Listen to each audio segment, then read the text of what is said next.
Sunset Beach, Hawaii.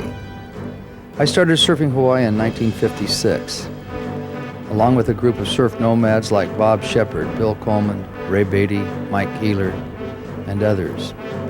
But as the years went by, new groups started coming. Greg Knoll, Mike Stang, and those guys were over on the Makaha side.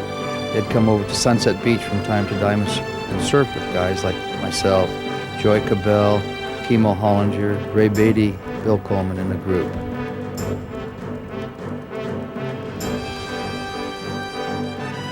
Another group came along about 1958-59. Ricky Gregg here, who I consider one of the first hot dog surfers on big waves.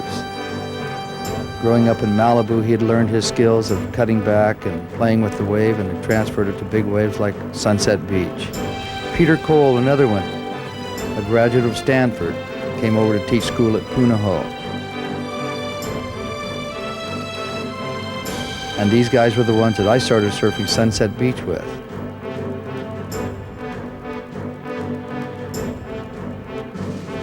In the first years, we'd go out and just camp on the point, bringing up pineapples, bananas, and whatever we could find to sustain us while we were out surfing and on the flat days diving for fish.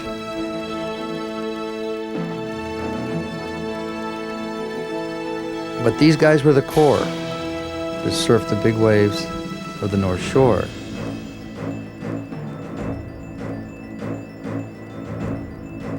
Ray Beatty behind, Fred Van Dyke.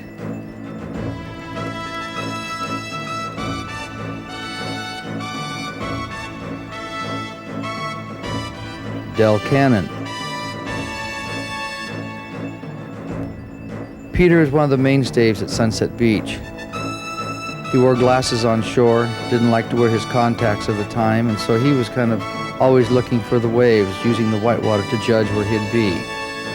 We called him Peter Bent Arm Cole. Buzzy Trent in front of Kimo Hollinger. Buzzy was another bull-like figure from the Makaha side and always was chasing the big waves. As you notice, most of these surfers were down-the-line surfers.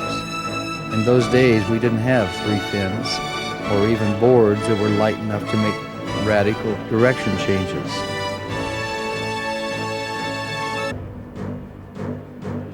These guys have gone on to become part of the Society of Hawaii, like Kimo Hollinger working as a lifeguard, Buzzy Trent working construction, and Ricky Gregg going on to become an oceanographer of renown.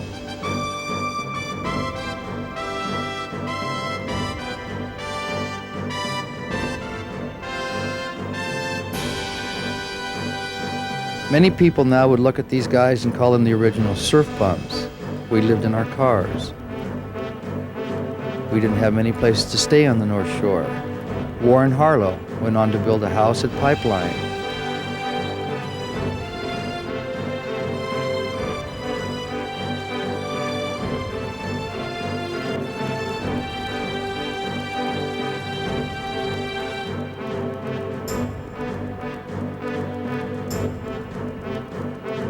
Linda Benson and I try a wave. Linda went on to become an airline hostess. Peter Cole won the championships in 1958. One of the first non-Hawaiians to win the Makaha championships. Jim Blateau, now a doctor in Honolulu, in front of Kimo Hollinger.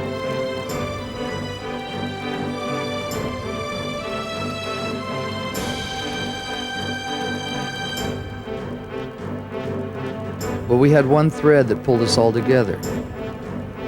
We all had this craze to surf Sunset Beach, Haleiwa Pipeline, Waimea, and Makaha. It went without saying that we liked the South Shore in the summertime of Ala Moana, Waikiki, and Queens. But our direction was all focused on the North Shore. Fred Van Dyke, one of the leaders of the charge. Occasionally we see Greg Knoll, Mike Stang and the group come over from Makaha, make a foray to the North Shore, and forge new surfing spots. pushing us further and further into big waves at Waimea. Jose Angel, another school teacher, gets wiped out in the background. The surfers of that time did whatever it took to get by. I remember Bob Shepard was a porter at one of the luxury hotels. Jim Blateau and Ted Gugalik were just getting by, living off the money they saved from working in California to come over and sustain them through a winter of surfing the North Shore.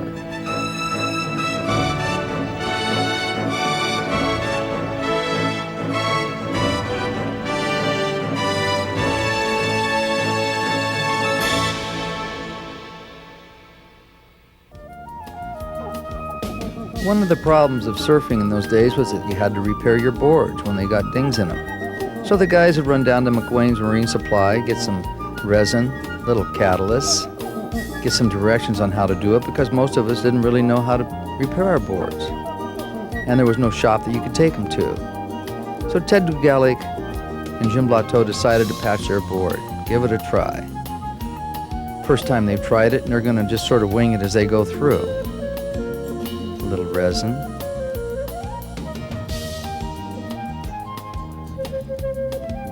See, it put in a little bit of catalyst here. Oh, heck. If we put in a big batch, it'll go off faster. You ready, Jim? I think I got it all mixed up pretty good. Oh, stings a little bit when you get it in your eye. Let's try this over here. Oh, yeah, we gotta have some cloth to put down. It's starting to get a little sticky. I think we better get it on the board. No problem. I've done this like, no problem.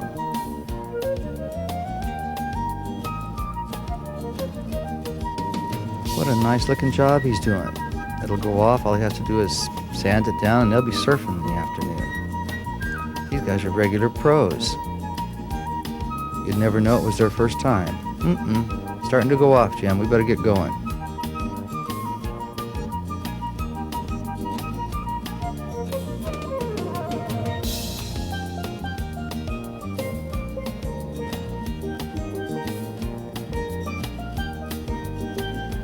Get it. Oops. Oh well, a few leaves will just make it a little stronger. Give it some structural strength. Whoops, excuse me, Jim. Oh well, when it dries, we'll chip it off. Don't worry about it. Let's get this board fixed. A few ashes in there, I think, will give us some strength too. We can see a few other dings that have been patched over the years. This board's seen some duty. We better get this going. It's getting too hard, getting too sticky. We better get this stuff on. You know, this is starting to burn. You know what? I think you did that on purpose, man. Whoops. One more well done job by Jim Blateau and Ted Gugalik. A patched surfboard. We leave those guys to their problems and take a look back on out to the North Shore. One of the great things in those days was the beautiful drive out from Wahiawa, coming over the hill and looking down and seeing the surf. If you saw whitewater, you knew it was going to be big. You felt them tighten up.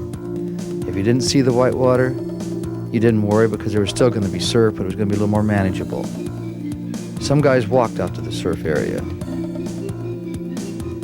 Some guys we weren't even sure about. There was a diverse crew surfing the North Shore in those days. The beautiful countryside of Oahu on the way out to the North Shore. Feeding grounds for the surfers if they didn't catch you taking your pineapples. We're at a place called Laniakea this day. Jim Blateau, Fred Van Dyke, Henry Muckey. That's Fred's Ford Woody there. Beautiful car for the time. Jim's eating one of his famous sandwiches. Always a little nourishment before you go surfing helps. A little mustard, some pickles, and some bread. You have it. Laniakea.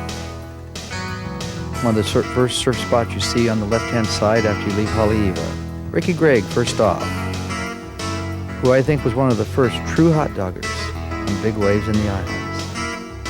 transferring all that knowledge from Malibu and California to Hawaii. Peter Cole, liked him big.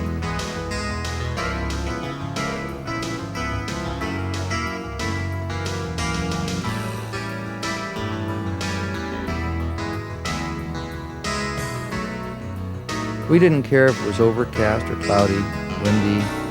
We just wanted to ride waves. You have a wipeout, you swim in for your board. There were days when I see people like Peter Cole swimming maybe 10, 12 times. Of course, being an Olympic swimmer and having a size 13 shoe didn't hurt a bit when you went after your board. Freddie Noah. Peter was one of the few people in the world that I've watched catch whitewater at sunset and body surf it in while I'm still fouling around getting a wipeout in the whitewater, getting pounded to the bottom. Fred Van Dyke, a true fitness nut, used to wear a mask back in the 60s to keep the smog out of his body when he drove from the North Shore into Honolulu.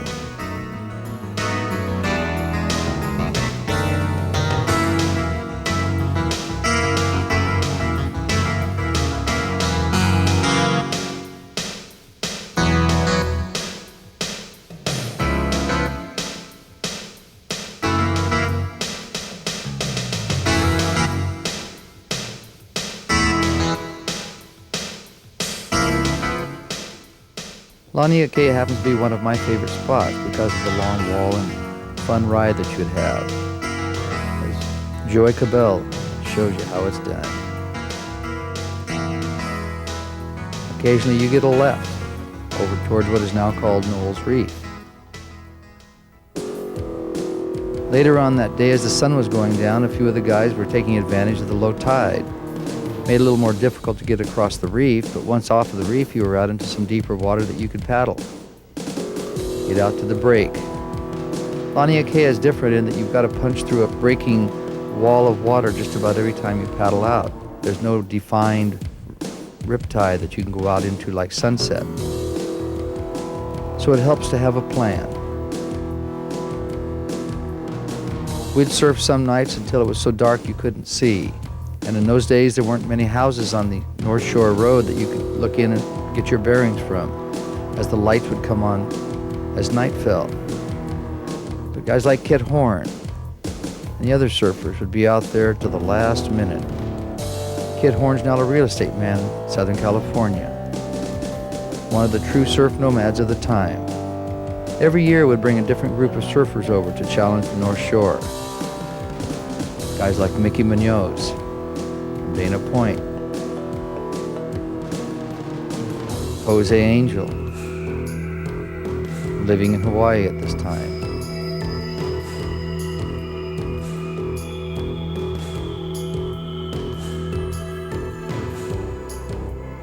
Freddie Noah and Clarence Mackey were local guys. They grew up in the islands and surfed the North Shore as long as they could remember. These were the guys that were the surf nomads that came over looking for the surf. But all of us looked up to the guys from town, George Downey, Wally Fryseth, the true heroes to us that had pioneered Makaha and the North Shore as we knew it.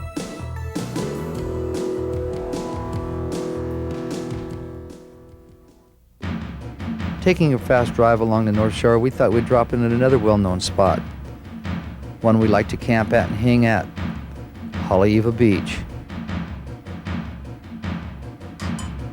In those days, a parking area in front of a surf break where you could park your van, your panel truck, or your car and maybe spend a couple nights there, or as long as the swell lasted. Peter Cole and his themes.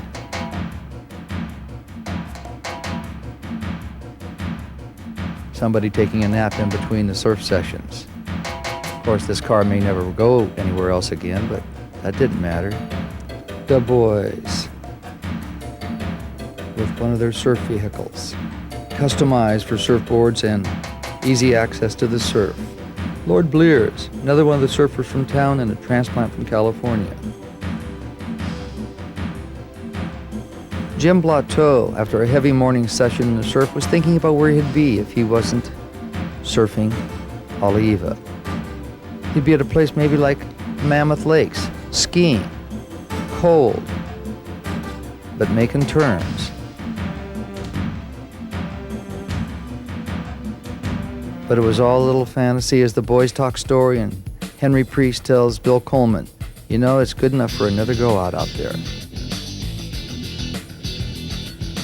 Haleiwa, North Shore, Hawaii. Haleiwa was nice because when most of the other places would be out the wrong direction or blown out or a little too big, had manageable surf. Freddie Noah. Don't get in his way. You surfed it over onto a shallow reef where you either kicked out, proned out, or if you're lucky, didn't get hurt, rolled around on the reef.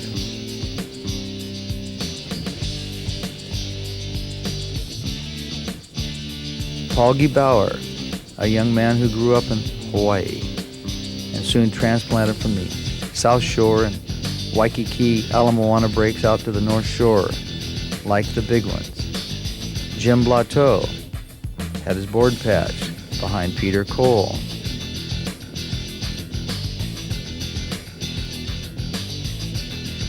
Haleiwa was like the Malibu or the Fun Break on the North Shore.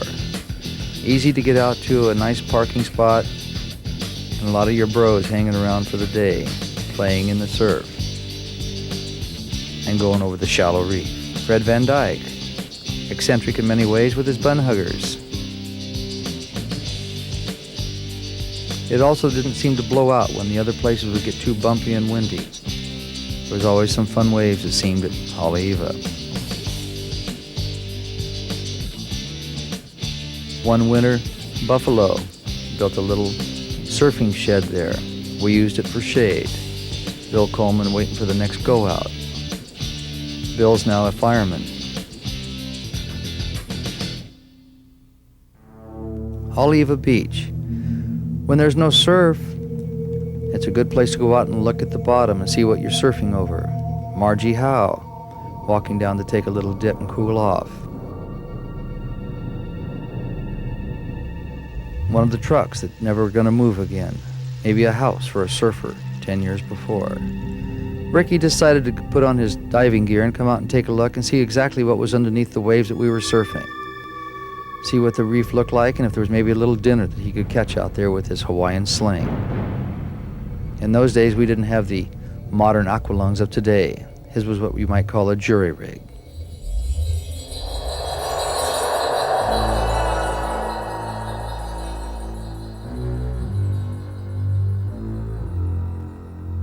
As we go down deeper and deeper, it got darker and darker. And soon we were on the reefs that formed the waves at Haleiwa. A little more foreboding down here than it was at the top. Big fish moving around, looking for smaller fish. A turtle or two,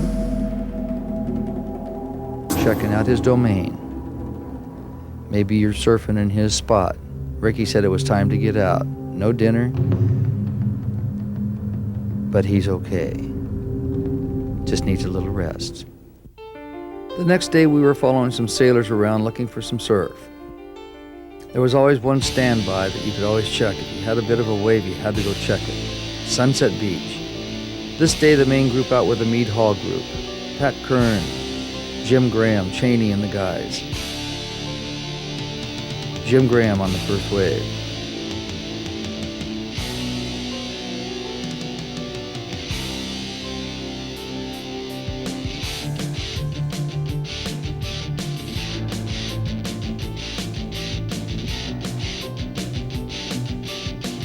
Diffenderfer was part of the crew. You could always find him in the forefront, riding the waves, shaping boards, and leading the group out to sunset. Here we see Graham getting into a nice little inside section. Sunset Beach on a fun, playful day.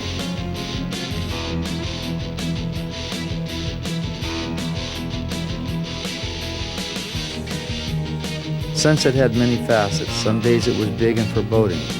Other days it was just fun, depending who's surfing the wave. Cheney drops in on one of his smaller boards looking fun.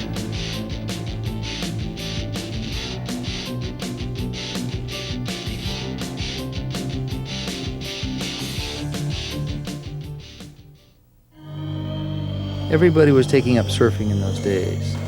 The sons of the families of surfers, brothers, sailors, a little bit afraid of the sun, didn't want to get too much tan, worried about cancer even then.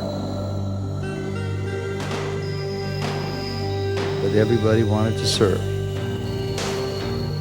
Some guys just sort of came down and took over the beach. We have them now. The wave hogs, the guys that when they show up, you know they're going to take everything. It doesn't matter who you are, they're going to take over. They feel their style is what's happening. Maybe it's a little stiff, but they're out there.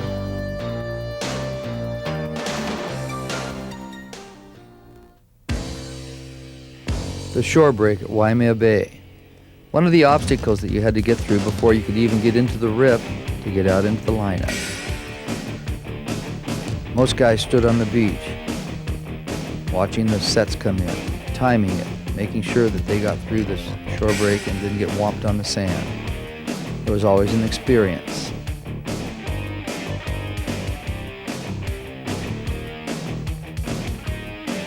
And then you only had the rip to worry about and finding a lineup. Everybody had a different lineup. I always used the old church up on the hill. Guys like Pat Kern might be 50 yards further over. I don't even know what he lined up. Maybe it was the bowl in front of the other bowl off the point, but who knows? He took off on big waves. If you lost your board in one of those takeoff spots like Pat would take, the board would end up on the point here on the rocks.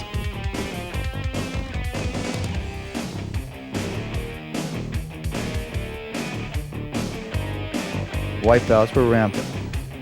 If you were lucky, the board would pop out into the rip, or maybe get caught by the shore break and taken on the beach. Pat Kern taking off on a big one from his lineup. Way down the line, Mike Diffenderfer didn't make it either. Mike Diffenderfer and Peter.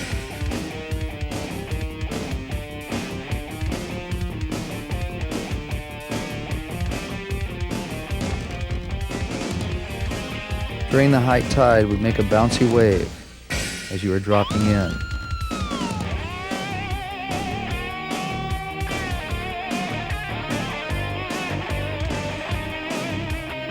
Louis Berger, a chief in the Navy at the time, riding one of the bigger waves that he tackled. It was something when you took off at Waimea, you knew you had in for a great big drop. And if you made that, usually you had the wave made.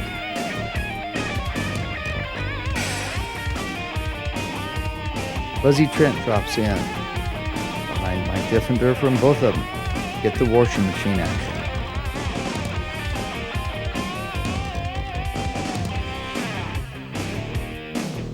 One of the idiosyncrasies of Waimea Bay is the steep drop and the big chop on the face of the wave as you're coming down, trying to get out to the shoulder. Peter Cole gets caught at the top behind Pat Kern and Mike Diffenderfer.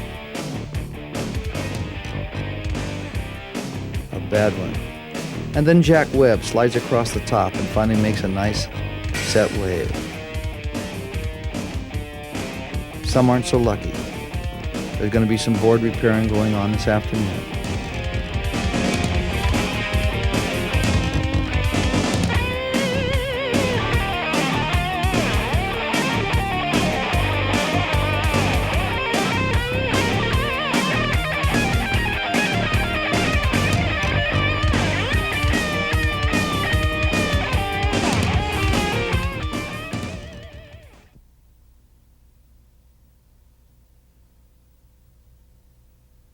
When I got to Hawaii, I was at Waikiki, and I got down there and met all the beach boys. This guy from Chicago had taken me out there, and he says, I'm going to teach you about Waikiki. So we get down there, we're in all the blackout, blue, Whaley, and all these guys are all there. Buffalo was out in Hawaii at that time. And so we all go down there, and these guys say, hey, you bro, you like to learn surf? Yeah, I'd really like to. And what can you do? You know, and like, what am I going to do for these guys, you know? And so, I don't know. And we're standing there, and I was kind of getting fidgety, and this other guy's negotiating. We're talking, trying to talk him out of a rental board or something. And there was this lifeguard stand there. And I'd been real good in tumbling in school, so I went up on this lifeguard stand, and I did this back flip off of it. And so immediately, hey, bro, come on. You know, and so they gave me a board, and I was one of the boys down there with the help of my first wife, Marjorie. we made surfing Sunsetsurfcraze, which was all Hawaii. Used Ricky Gregg in some of the skits, used Peter Cole as a Frankenstein skit. Gosh, Fred Van Dyke, Ted Gallick, all those guys. I mean, there was a good group of surfers that just were on the North Shore. Then you had the underground guys like Bob Beatty, Bill Coleman, and Bob Shepard, who later became firemen and lifesavers on the North Shore. But that was the crew. You had a few Hawaiians. But the dominant guys at that time were George Downey and Wally Freusseth were definitely the leaders in big surf, with Peter, who won the Makaha Championship in 1958, was the first haole to win one. And Fred Van Dyke naturally rode really big waves. He was there, all his brothers, Gene and all them came and went. Peter Cole probably was the biggest influence on me. He was my first partner in Sunsetsurfcraze. He took the movie to the States and narrated at Santa Monica Civic, and because I was still working for CBS and couldn't leave. So he did all the narration on all the shows. Donald Takayama, I used to see, before all the jetties went out at Ala Moana, I used to see Donald in there and right on the first jetty at the parking lot. And he was hanging out with this other little skinny kid called David Nuiva, whose dad was the bouncer at the Waikiki Theater, wore a tux, but he was also a martial arts expert, and at the time one of the toughest men in Hawaii. And David, nobody knew that David was going to be the surfer that he is today. Him and Donald were in there hoping somebody would lose a board, come in, they could rip the fiberglass off of and reshape and make a board for themselves.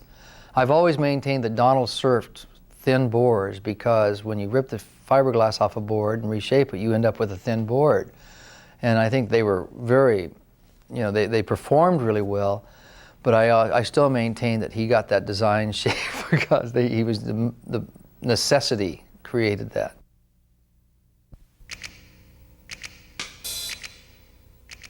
Chimblatu, Sunset Beach, North Shore, Hawaii. Sunset Beach was always the focal point. We were always looking. Peter Cole with a horrible wipeout. No matter how many wipeouts you'd get in a day, you'd still go back out and attack Sunset. This was our spot. This is where we all met, where we were all hoping for a good wave. Little John Richards kicks out.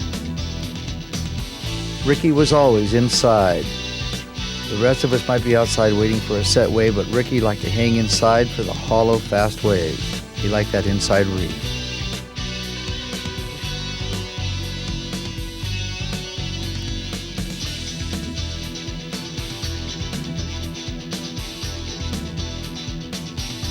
Peter Cole, another one looking for the big ones. Peter Cole and Fred Van Dyke, Buzzy Trent were the full-on attack big waves, every wave, always. Joy Cabell, Ricky Gregg were the stylists. Paul G. Bauer and myself were more influenced by Ricky's surfing, I think, than anybody else.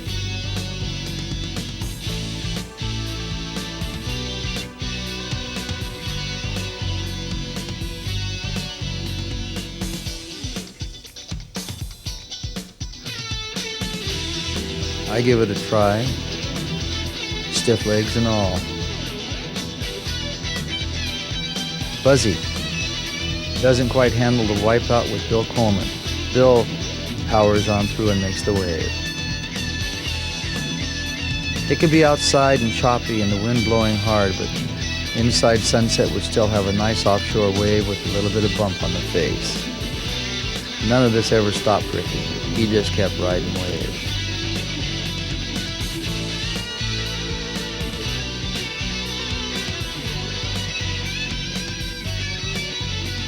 Peter went on to win the 1958 Makaha Championships.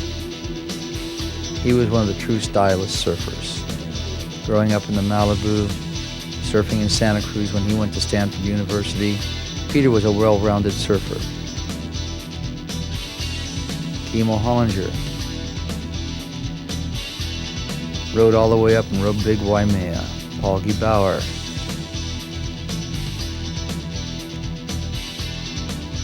Getting caught inside of Sunset was always the problem. We didn't have leashes in those days, and you really had to plan your attack to get underneath the white water. And when you lost your board on a wave, you really had to think about how you were going to get in and get it before it got into the rip and drifted out to sea. The buddy system helped a lot, but that always wasn't reliable. The board sometimes went faster than you could get to them.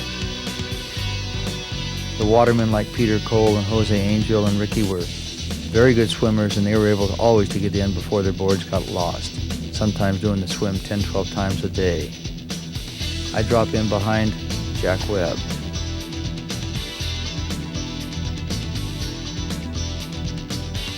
Joy Cabell, a stylist, now has the Chart House chain. But he was one of my idols of the time. He always surfed the waves and made them look easy. Whenever we'd see George Dowling or Wally Froissart, the whole crowd would watch because these were the masters from town. These were the guys that had been surfing the North Shore and Makaha and the big waves longer than anyone. Paul Gebauer styling. Peter fading back in. That was the thing in Sunset. If you could fade, or I should say if you had the guts to fade, you'd always get a good wave. But it was difficult to drop down that face of that big mountain and go back into the jaws. Everybody and every instinct was make the wave and get away from the white water and don't lose your board.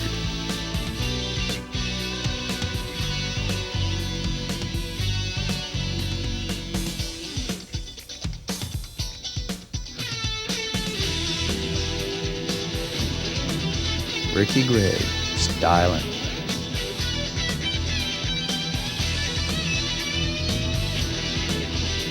If you could start off the wave from behind the peak, it wasn't quite as steep of a takeoff, and you could drop down into the pit and come up underneath the lip and usually make the wave.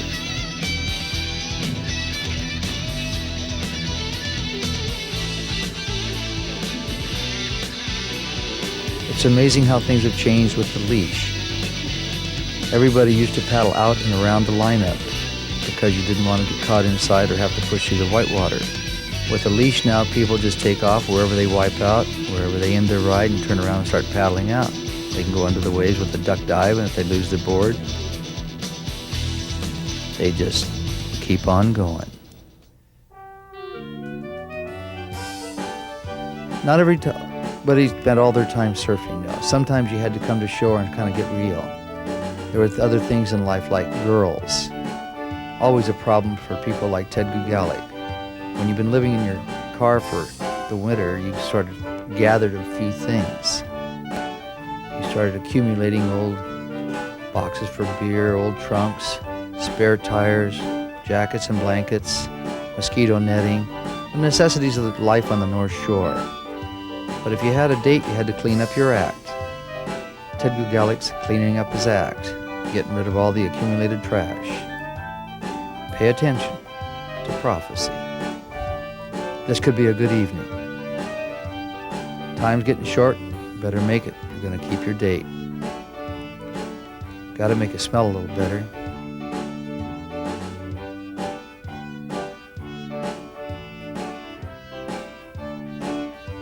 Ted Gugalik, off to his first date of the winter season on the North Shore with a girl, leaving behind everything.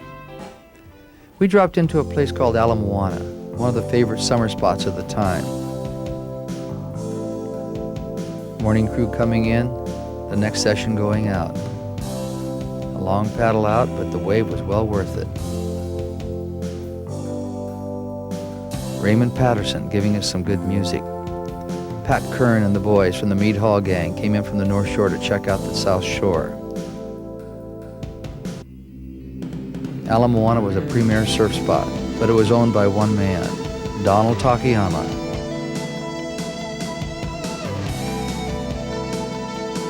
Donald doing a spinner. This was his home break. He owned this wave.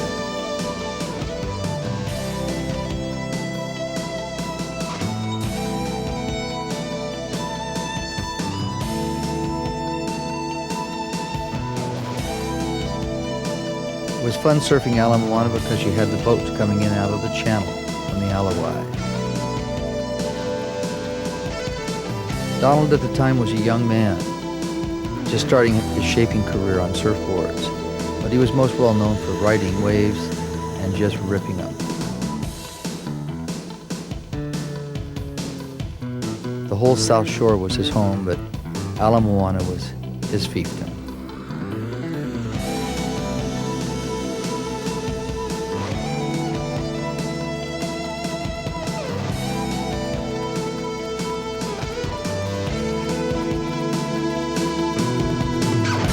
Linda Benson.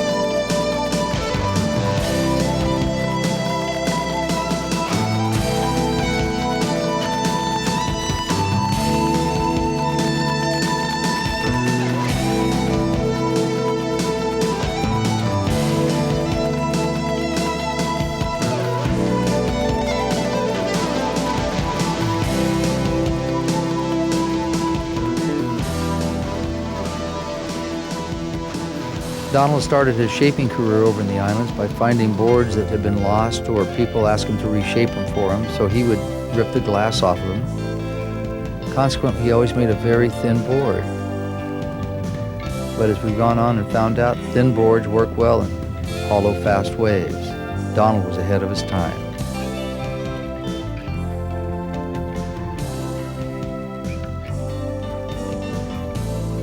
A fun, small day for exercise at Ala Moana.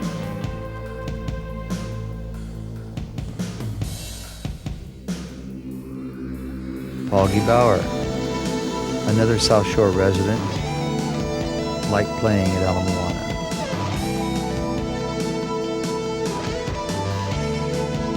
When you could get a wave from Donald.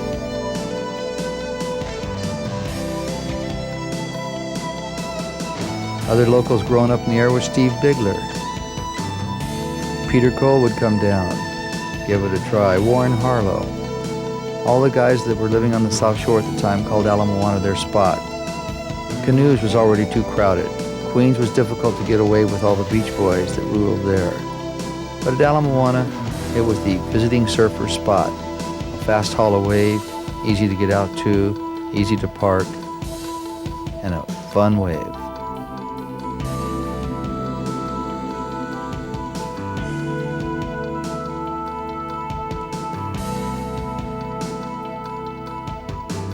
It might be a little bit windy and choppy, but it was a fun day.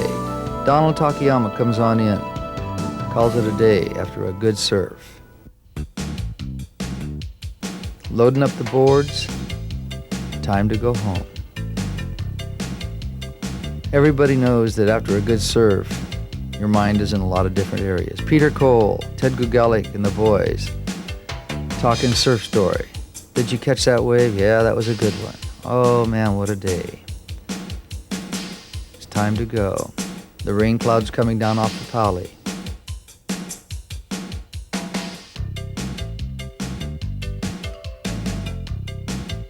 Goodbye, guys.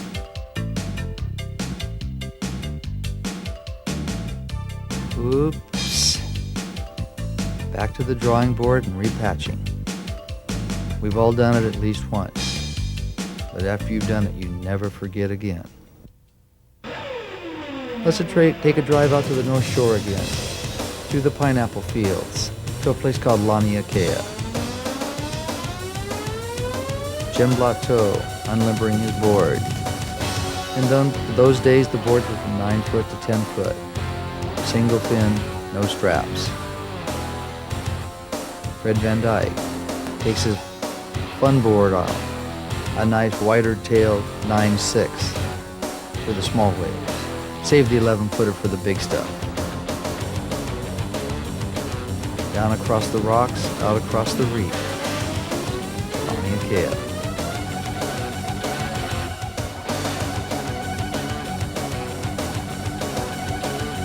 First off is Peter Cole. Laniakea has a long wall, reminiscent of Rincon. It's a pretty wave with a lot of power and gets really big sometimes. This day was a fun day. Fred Van Dyke looking back to see if he's in front of anybody and has the wave to himself. Paul G. Bauer was out. Style.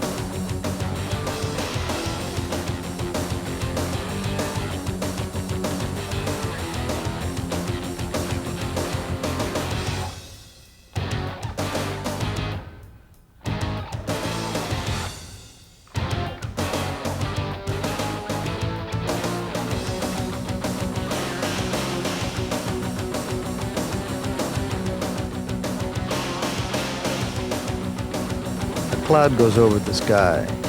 Darkens things up a little bit, but that doesn't slow anybody down. There are still waves to be ridden.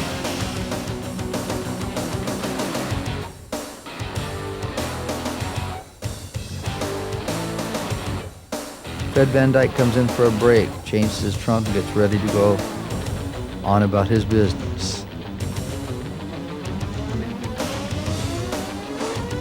Peter telling surf story. This is the way it was.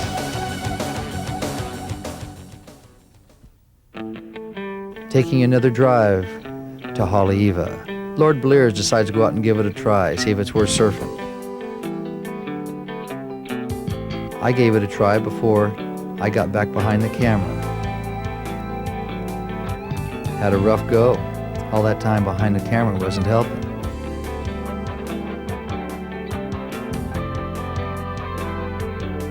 Steve Bigler.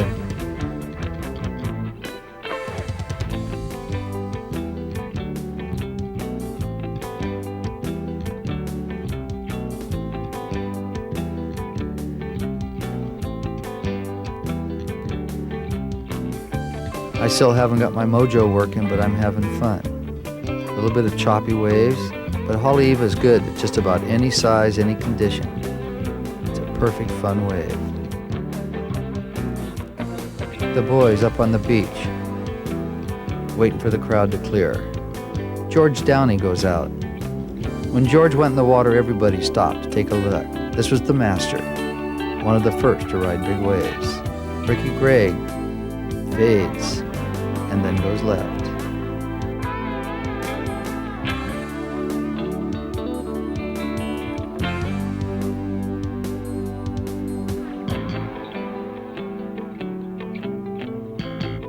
George Downey in front of Jose Angel, styling, Hawaiian style.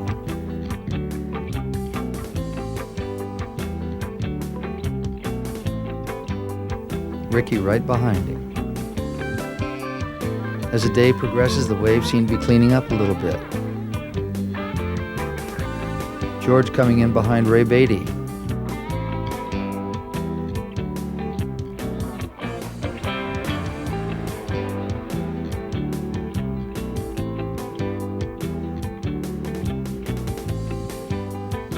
I ride behind Ricky Gregg. Try not to run over his board or the other surfer.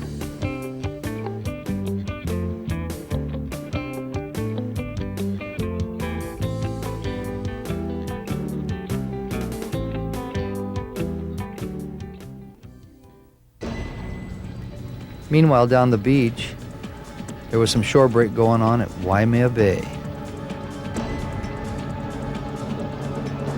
Jose Angel drops in on a nice late afternoon windy wave.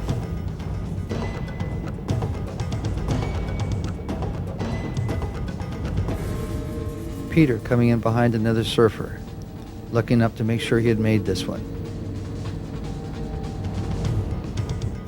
Waimea was always the testing ground, no matter how big, from 15 foot on up, even surfing pinballs, the small inside waves at Waimea.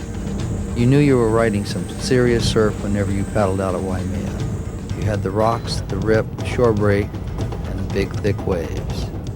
Mike Diffenderfer.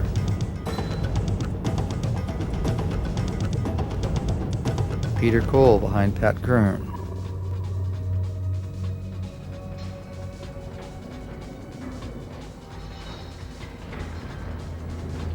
And then a set came in. Jack Webb behind Peter Cole, almost getting him in the head, and Jack Webb makes the wave. Almost. One thing about Waimea, after you're riding big waves, braving the rip, you still had to come back in through the shore break. We'll end this movie here with the shore break at Waimea Bay and Peter Cole helping me load up my equipment to go off and make another surf film. Thank you for watching. We'll see you with the next movie. Aloha.